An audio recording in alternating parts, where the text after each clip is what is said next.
Assalamualaikum warahmatullahi wabarakatuh. Selamat siang semuanya. Kami dari kelompok 3 ingin mewawancarai. Perkenalkan, nama saya Najwa Tirenda Putri dan rekan saya. Nama saya Bunga Salsabila. Nama saya Gabriel Pasaribu. Nama saya Andreas. Nama saya Andre. Jadi hari ini kami akan mewawancarai tentang cara kerja piston pada sepeda motor. Sebelumnya, boleh izin memperkenalkan diri, Pak? Saya Trirangga Bayu, guru di SMK Negeri 1 Lupakam, khususnya jurusan teknik sepeda motor. Baik, kami izin bertanya ya, Pak. Jadi pertanyaan pertama, apa yang dimaksud dengan langkah kerja piston pada motor 4 tak dan 2 tak? Oke, baik. Yang dimaksud dengan langkah kerja piston 4 tak dan 2 tak ialah untuk langkah kerja 4 tak ini tadi yaitu 2 kali pergerakan poros engkol dengan 1 kali pembakaran, di mana piston bergerak secara 4 kali naik dan turun dari titik mati atas ke titik mati bawah. Sedangkan yang untuk 2 tak tadi itu 1 kali putaran poros engkol dan 1 kali tenaga, di mana yang dimaksud 2 kali pergerakan piston naik dan turun dengan 1 kali pembakaran. Baik Pak, terima kasih. Di pertanyaan kedua ada bagaimana perbedaan gerakan piston antara motor 2 tak dan 4 tak? Baik. Untuk pergerakan piston di mana sebenarnya cukup sama, yaitu dari pergerakan piston naik di antara titik mati atas dengan turun di titik mati bawah. Yang perbedaannya itu untuk motor 4 tak dia pistonnya bergerak 4 kali, dari mana TMA ke TMB, dari TMB ke TMA, begitu juga sebaliknya selama 4 kali. Sedangkan untuk yang 2 tak dia bergerak hanya dari TMA ke TMB dan dari TMB ke TMA, di mana di dalam 2 langkah tadi itu terjadi 4 langkah sekaligus, yaitu langkah hisap, kompres, usaha, dan buang. Baik Pak, terima kasih. Baik, pertanyaan berikutnya itu apa peran piston dalam proses pembakaran pada mesin motor? Untuk peran piston yaitu mengkompresi, di mana campuran bahan bakar dengan udara itu masuk ke dalam ruang bakar, yang mana bisa masuk itu tadi terjadi dikarenakan piston menghisap atau piston bergerak dari titik mati atas menuju titik mati bawah, kemudian kembali ditekan menuju titik mati atas lagi, yang mana di titik mati atas tadi itulah yang membuatkan piston tadi bisa bergerak naik turunnya tadi.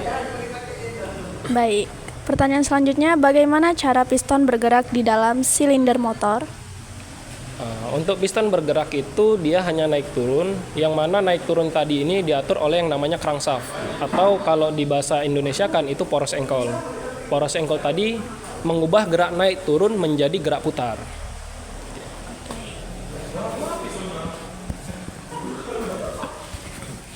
Izin Pak, pertanyaan untuk selanjutnya. Bagaimana piston mentransfer tenaga ke roda motor? Oke. Piston mentransfer tenaga ke roda motor itu dikarenakan adanya piston, kemudian diteruskan ke poros engkol, dari poros engkol diteruskan ke kopling dan masuk ke transmisi. Dari transmisi lah yang bisa diatur kecepatannya berapa. Contoh kita bilang ada yang namanya rasio gear 1, gear 2, gear 3, gear 4. Kalau untuk sepeda motor sekarang itu sampai gear 6. Jadi mereka diteruskan dari pergerakan naik turun atas bawah diubah menjadi gerak putar. Oke Pak, untuk yang selanjutnya, bagaimana cara kerja piston saat motor dinyalakan dan mulai berjalan?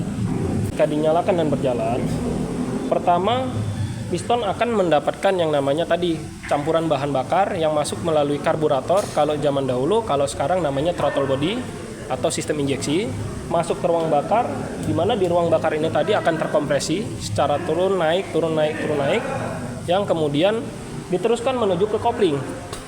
Nah, di kopling inilah yang diteruskan, apakah jika kita masuk gigi 1, maka kopling akan meneruskan putarannya menuju ke transmisi. Dari transmisi maka diteruskan ke roda belakang. Seperti itu. Oke Pak. Apa fungsi ring piston pada motor dan bagaimana cara kerjanya, Pak? Oke. Untuk fungsi ring piston pada sepeda motor ini ada 2, yaitu ring kompres dan juga ring oli. Nah, ring kompres berfungsi untuk menahan kompresi yang terjadi di ruang bakar agar tidak terjadi kebocoran dan kehilangan tenaganya. Sedangkan kalau ring oli itu bertugas untuk mencegah oli dari poros engkol dari batang piston itu tidak masuk ke dalam ruang bakar. Seperti itu. Oke Pak, apa dampaknya jika piston mengalami kausan atau baret? Dampak yang terjadi jika piston aus atau baret itu ada dua. Yang pertama akan menimbulkan yang namanya asap putih. Dan yang kedua itu membuat sepeda motor tidak bertenaga, bahkan bisa sampai sepeda motor itu tidak bisa hidup dikarenakan adanya kebocoran kompresi. Oke, terima kasih Pak. Izin Pak pertanyaan Pak. Ya, mengapa piston perlu dilumasi dan bagaimana pelumas masuk ke area piston? Oke. Nah, piston perlu dilumasi agar tidak terjadi overheat, di mana fungsi oli ini tadi sebagai pendingin pada sistem ruang bakar, pada sistem mesin sepeda motor, yang mana oli ini juga dialirkan melalui yang namanya pompa oli. Pompa oli ini ada beberapa jenis, itu disesuaikan dengan tipe sepeda motornya masing-masing, yang mana fungsinya utamanya tetap memompa oli dari dasar untuk disemprotkan pada bagian batang piston dan sekeliling piston. Pertanyaan terakhir Pak, bagaimana suhu tinggi memengaruhi kinerja pada piston pada motor? Oke. Nah, suhu tinggi ini tadi mempengaruhi kinerja sepeda motor, itu benar. Dikarenakan jika suhu terlalu tinggi juga, maka akan terjadi pemuaian. Baik itu dari pistonnya, dari ringnya, bahkan dari komponen lainnya yang ada di sekitar piston. Nah, akibatnya apa? Jika terlalu tinggi suhu ini tadi, itu bisa menyebabkan adanya bocor kompres. Ya, bocor kompres itu dikarenakan tadi ringnya ini memuai sehingga ada yang namanya celah. Celah ini tadilah yang menyebabkan bahan bakar yang sudah dikompres itu bocor dan masuk ke bagian komponen sepeda motor lainnya. Oke, terima kasih Pak.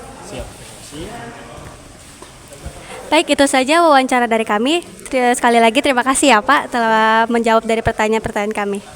Baiklah teman-teman, itulah tadi hasil wawancara kami mengenai cara kerja piston pada sepeda motor. Terima kasih.